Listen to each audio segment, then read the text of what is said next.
Okay, this is a video about promoting a Facebook business page to your contacts. And the first thing you want to do is, of course, set up your Facebook business page properly, which would be covered in a different video. Here we're going to show you how to log in to your personal account, switch into your business page, and know how to promote that specific business page to your contacts, colleagues, friends, etc.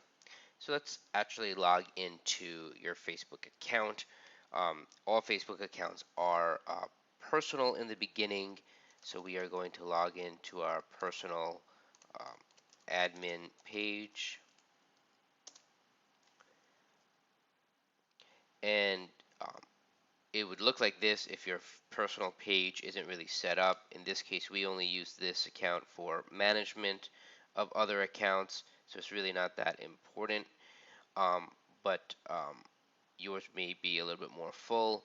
In order to switch into your business page, you would go to the upper right hand corner, the down arrow, and you would go into your page. We obviously have many other pages, but you probably will only have one, which is your business page. So for example, Jennifer Safian, we click it and we come into the business page.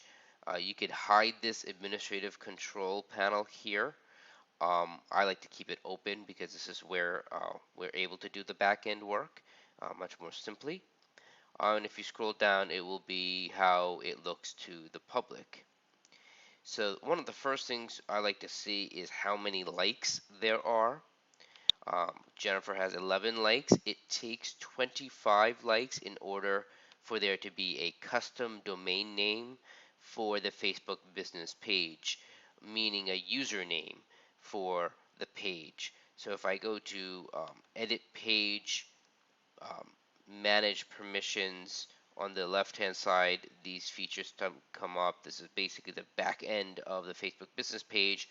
I go into basic information and I want to create a username for this page, and I click learn more, and it says here, why should I register a username for my Facebook page? Usernames allow you to easily promote your business using a short page address. It would essentially be something of the sort of facebook.com/Safian mediation or any other selection. Once you select a username, that's it for the page, so you can't do a do-over. So you have to choose wisely.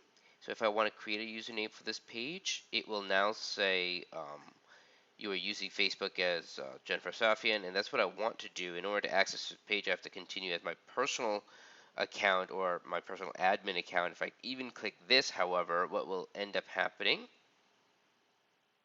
is it says this page needs more fans. Um, Now, I wish it just told me that in the beginning, but we know from experience that user page needs 25 fans in order to have a username. Business pages need 25 fans. So we can't do that. So what do we do?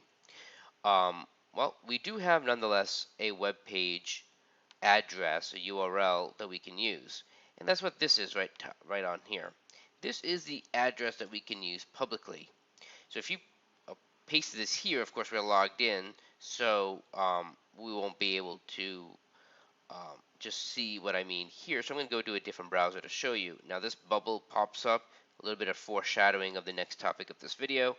If I go into another browser and I paste in the web address, which is what I did previously, I just paste it in, I click enter, and what it essentially will give me is this page that enables me or allows me or asks me to log in. Now this is what the public would see, so your friends and colleagues would have to log in order to like it. So even if I click like, it will now ask me to log in. Um, and that's fine. And most people who use Facebook understand that. Probably they're already logged into Facebook.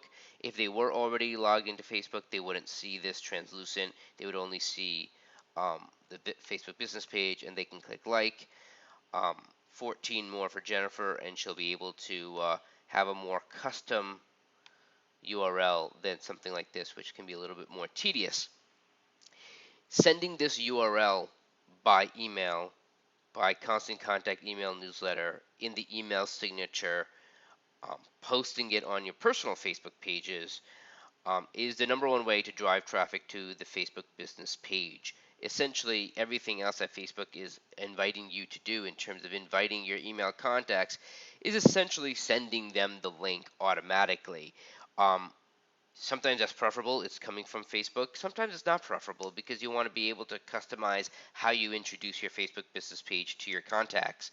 Now, it is convenient if you click Invite Contacts.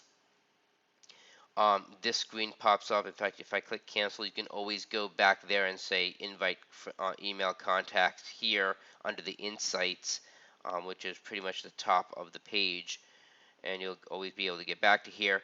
These enable you to type in your username and password, and it'll log in to your AOL account and pull the contacts, and then from there you can send them. Now, please note here, only 5,000 contacts.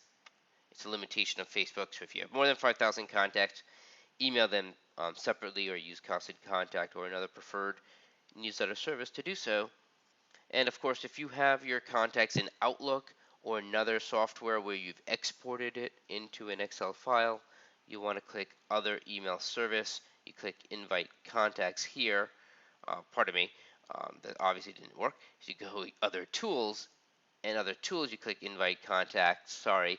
Here's where you can, under Other Tools, you can upload a CSV, comma, separated value file.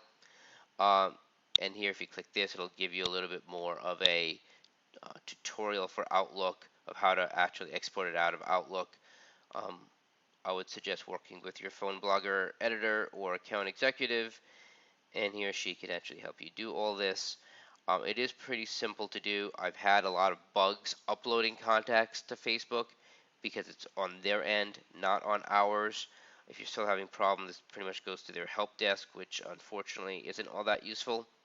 So I would suggest still using the web address up here as the primary tool to market the Facebook business page, with the first goal being 25 likes after you've set up the Facebook business page and of course added some posts from your blog, which we will cover in a different video.